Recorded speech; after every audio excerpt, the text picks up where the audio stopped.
जी अस्सलाम वालेकुम वरहमतुल्लाहि वबरकातुहू। अल्लाहुम्मा सल्लि अला मुहम्मद व अला आलि मुहम्मद। आज एक ख़ास इलेक्शन कमीशन की तरफ से एक फ़ैसला आना था। जो ये पीडीएम 8 सालों से चीख रही है इमरान खान के ख़िलाफ़, मीडिया को भी यही बात, उनकी जो अपनी मीडिया है वो यही बात पर ज़ोर डाल रही है, फ़ॉरेन फंडिंग का केस। बेसिकली ये दो किस्म के एक मामलात हैं, एक फ़ॉरेन फंडिंग, एक ममनू फंडिंग। ये इलेक्शन कमीशन के पास इसका एक आईनी शिक मौजूद है कि आप किसी भी गैर मुल्की से या गैर मुल्क से या किसी भी मुल्क से आप फंडिंग नहीं ले सकते अपने सियासी मकासद के लिए, अपने जलसे जुलूस के लिए।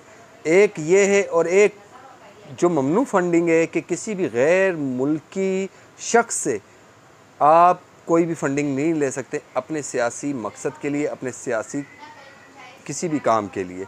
यानी कि एक गैर मुल्की जो है मुल्क से आप किसी इदारे से, बदनाम इदारे से आप फंडिंग नहीं करवा सकते, या दुश्मन मुल्क से आप फंडिंग नहीं कर सकते, उसको बोलते हैं फ़ॉरेन फंडिंग। और जो आप किसी गैर मुल्की आपको फंडिंग करता है उसको भी ममनू फरमाया गया कि उसको भी ममनू करार दिया गया है आइन और कानून ने, यानी कि वो ममनू फंडिंग है।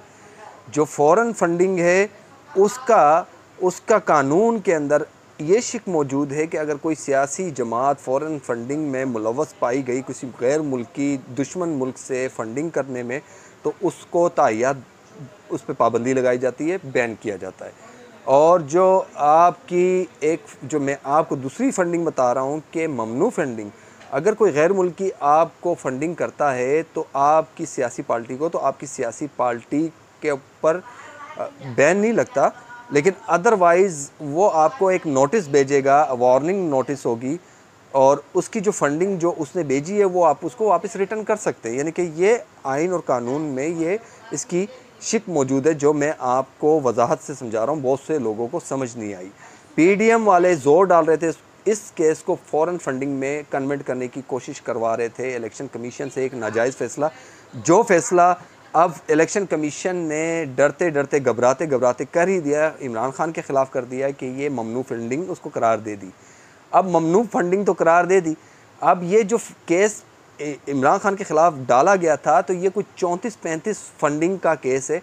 34-35 फंडिंग का केस मुख्तलिफ़ तरीके से, अब जैसे एक हमारे जैन टेक वाले हैं, जैन टेक हिंदू एक फैमिली है जो एक गारमेंट्स का काम करती है, उन्होंने उनको फ़ंड किया था, तो वो जैन टैक्स जो उनकी वालदा हैं, उनको कहा गया जी ये भारत से, इमरान खान भारत से फ़ंडिंग करवा रहा है, हालांकि उस फैमिली का टोटल जो नेशनैलिटी है वो है पाकिस्तानी।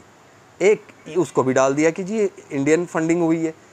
और मैं आपको मिसाल दे रहा हूँ, बहुत सी एक ऐसी मिसाल है कि फॉर एग्ज़ाम्पल मैं किसी भी गैर मुल्क में कहीं भी, फॉर एग्ज़ाम्पल मैं दुबई में तो आजकल अभी यहूदी इसराइल को बिज़नेस के लिए लागू किया, उनके साथ एग्रीमेंट कॉन्ट्रैक्ट है, तो वहाँ पे बिज़नेस जो इन्वेस्टमेंट है वो यहूदियों की काफ़ी हो रही है।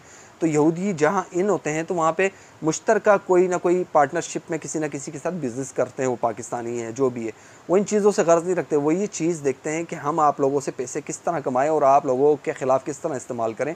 तो यहूदियों की एक पॉलिसी है।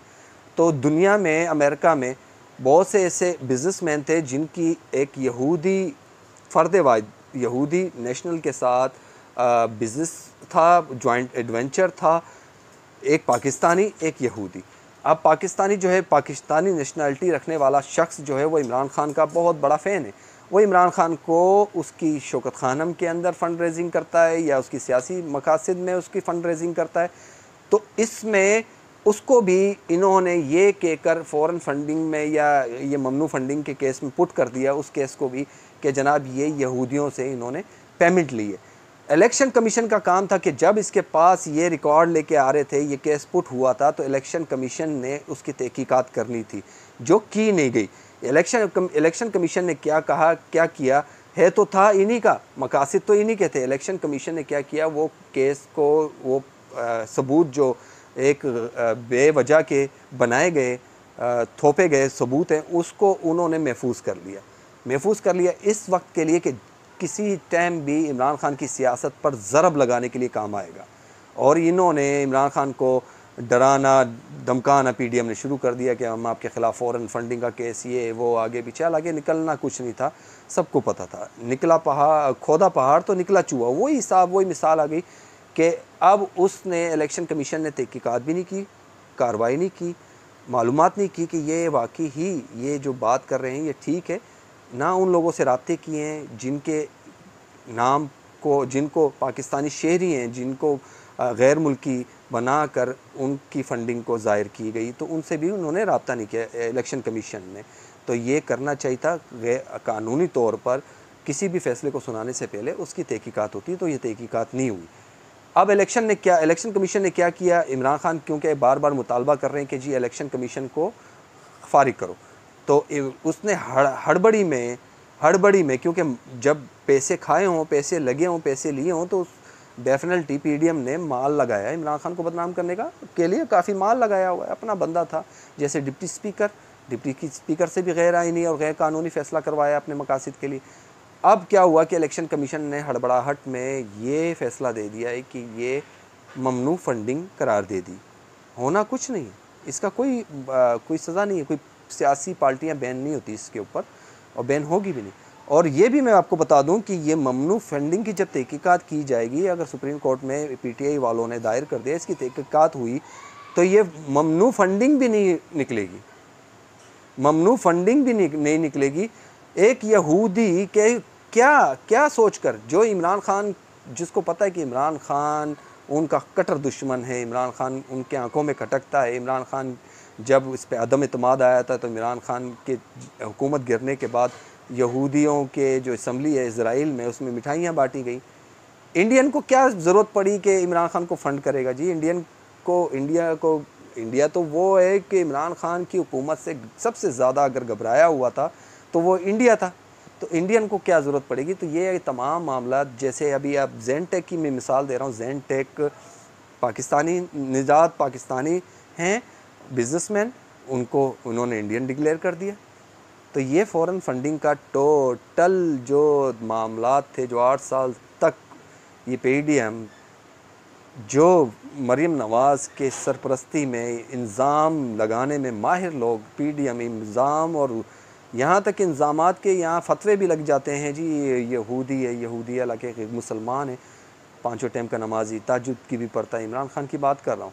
और कुरान पाक में अल्लाह पाक भी फरमाता है, अगर कोई कलमा हक पढ़ने वाला मेरा बंदा मुसलमान उसको कोई काफर करार दे कोई भी जानबूझकर, तो वो अपने ईमान से फारिग है। तो मौलाना फजलुर रहमान जैसे बंदे भी इल्ज़ाम लगाते रहे, कोई मसला नहीं। उससे इमरान खान की सियासत में अब कोई फ़र्क नहीं पड़ने वाला, इमरान खान की सियासत में अब फ़र्क नहीं पड़ने वाला। इन केस इमरान खान से कोई गलती हो भी जाती है और ये उसको लेकर, सच्ची बात को भी लेकर ये अवाम के पास आएंगे, तो अवाम इनको नज़रअंदाज करेगी, क्योंकि अवाम को पता चल गया है कि ये झूठे हैं, ये बेवजह बेबुनियाद इल्ज़ामात लगाते हैं, अपनी मर्ज़ी के फ़ैसले करवा देते हैं इदारों में, किसी किस्म के गैर आइनी गैर कानूनी फ़ैसले भी ये करवा सकते हैं। तो मेरे भाई, ये था आज का जो फ़ौरन फंडिंग का इमरान खान के ऊपर जो ये लोग गली गली में ढोल बजा रहे थे, वो जो खोद रहे थे पहाड़, खुदवाया पहाड़ तो निकाला चूहा, तो ये हिसाब है। अल्लाह पाक पाकिस्तान का हामी और नासिर हो, हक सच का बोलबाला हो, और दुआ करेंगे अल्लाह पाक इन जैसे मुनाफिकीन और बिकारी और गद्दार किस्म के जो सियासतदान हैं या इदारों में बैठे माल और ज़र के लिए बिकने वाले फ़र्द, कोई भी फ़र्द हो, चाहे वो इस्टेब्लिशमेंट हो, चाहे ब्यूरोक्रेसी है, चाहे वो इलेक्शन कमीशन है, चाहे वो अदलिया है, अल्लाह पाक इनको निस्बे नाबूद करे, पाकिस्तान को महफूज करे। पाकिस्तान जिंदाबाद।